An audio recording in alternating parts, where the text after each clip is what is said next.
శ్రీగురుభ్యో నమః. శ్రీకృష్ణాయ పరమాత్మనే నమః. భగవద్గీత కర్మ సన్యాస యోగంలో ఈరోజు మనం 29వ శ్లోకం తెలుసుకుందాము. ఇంతకు ముందు శ్లోకంలో శ్రీకృష్ణ పరమాత్మ ధ్యాన సాధనను సంక్షిప్తంగా వివరించారు. ఇటువంటి ఏకాగ్ర చిత్తుడు తెలుసుకోగలిగినది ఏమిటో, అంటే అంతిమ జ్ఞానం ఏమిటో ఈ 29వ శ్లోకంలో చెబుతున్నారు. 29వ శ్లోకం.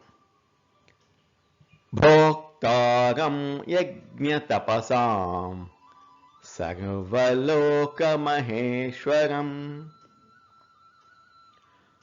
సుహృదం సర్వభూతానాం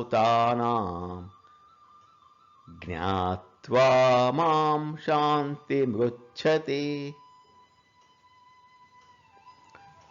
భోక్తారం యజ్ఞ తపసాం, యజ్ఞములకు తపస్సులకు భోక్తను అంటే అనుభవించేవాడిని. సర్వలోక మహేశ్వరం, సమస్త లోకములకు నియామకుడిని, ప్రభువును. సుహృదం సర్వభూతానాం, అన్ని ప్రాణులకు నిస్వార్థ స్నేహితుడిగాను. జ్ఞాత్వా మా శాంతిం రుచ్ఛతి, నన్ను తెలుసుకొని శాంతిని పొందుచున్నాడు. సమస్త యజ్ఞములకు తపస్సులకు ఫలములను అనుభవించేవాడిని నేనే అని, సమస్త లోకములకు అధిపతిని నేనే అని, సమస్త ప్రాణుల యొక్క హితమును కోరేవాడిని నేనే అని తెలుసుకున్న వ్యక్తి శాంతిని పొందుతాడు. శాంతిని ఎలా పొందాలో, దుఃఖాన్ని ఎలా పోగొట్టుకోవాలో ఈ శ్లోకంలో పరమాత్మ చెబుతున్నారు. భగవంతుని యొక్క లక్షణములను కూడా ఇక్కడ చెప్తున్నారు. భోక్తారం యజ్ఞ తపసాం, సమస్త యజ్ఞములకు తపస్సులకు భోక్తను, ఫలములను అనుభవించేవాడిని నేనే అంటున్నారు. అంతిమ ఫలాన్ని స్వీకరించేది నేనే అంటున్నారు భగవానుడు. కర్మయోగంలో యజ్ఞములు అంటే ఫలాపేక్ష లేకుండా చేసే సత్కర్మలు. ఆ కర్మల యొక్క అంతిమ ఫలితం అనుభవించేది నేనే, మీరు కాదు అంటున్నారు. కర్త ఆయనే, ఫలభోక్త ఆయనే అన్నప్పుడు మానవులలో అహంకారం తగ్గుతుంది.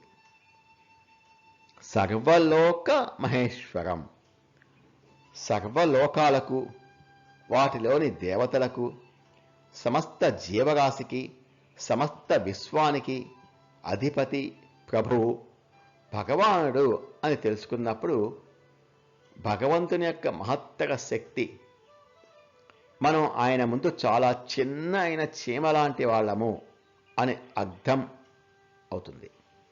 ఎప్పుడైతే ఇప్పటి వరకు ఉన్న నేనే సర్వస్వం అనే భావనను వదిలి సమస్తం ఆయన అధీనంలో ఉంది అని గ్రహిస్తామో అప్పుడు ఈ అధికారాల కోసం పోరాటాలు, అసూయ, ద్వేషాలు తగ్గుతాయి. సుహృదం సర్వభూతానాం, భగవంతుడు కేవలం అధిపతి, ప్రభు, పాలకుడు మాత్రమే కాదు, సమస్త జీవులకు నిస్వార్థ స్నేహితుడు, శ్రేయోభిలాషి కూడా. ప్రతిఫలము కోరకుండా సహాయపడేవారిని సుహృత్ అంటారు. ఆయన పరమ దయాళువు. భగవంతుడు నిస్వార్థంగా మన శ్రేయస్సు కోరుకుంటాడు అని ఎప్పుడైతే మనం విశ్వసిస్తామో జీవితంలో కలిగే కష్టాలు, మనం భావించే అన్యాయాలు అన్నీ మన మంచి కోసమే జరుగుతున్నాయి అనే నమ్మకం ఏర్పడుతుంది. ఈ నమ్మకం వలన నిరాశ, భయము, కోపం పోయి జీవితం పట్ల ఒక స్థిరమైన, శాంతమైన వైఖరి ఏర్పడుతుంది. ఈ మూడు సత్యాలను తెలుసుకున్న వ్యక్తికి పరిపూర్ణమైన శాంతి లభిస్తుంది. ఇటువంటి భగవంతుడు మన హృదయంలో మనకు అత్యంత సమీపంలోనే ఉన్నారు. ఈ శరీరానికి ఇంత దగ్గరగా ఇంకెవ్వరూ ఉండరు. కానీ మానవులు ఆయనను విశ్వసింపక ఇంకెవరినో విశ్వసిస్తున్నారు. కాబట్టి భగవంతుని యొక్క మహిమను గుర్తించి భక్తితో ఆయనను నిరంతరం సేవించుట, ధ్యానించుటయే శాంతికి, సుఖమునకు, మోక్షమునకు ఏకైక మార్గం. భోక్తారం యజ్ఞ తపసాం సర్వలోకమహేశ్వరం సుహృదం సర్వభూతానాం జ్ఞాత్వా మాం శాంతిమృచ్ఛతి. సమస్త యజ్ఞములకు, తపస్సులకు ఫలములను అనుభవించేవాడని నేనే అని, సమస్త లోకములకు అధిపతిని నేనే అని, సమస్త ప్రాణుల యొక్క హితము కోరేవాడిని నేనే అని తెలుసుకున్న వ్యక్తి శాంతిని పొందుతాడు.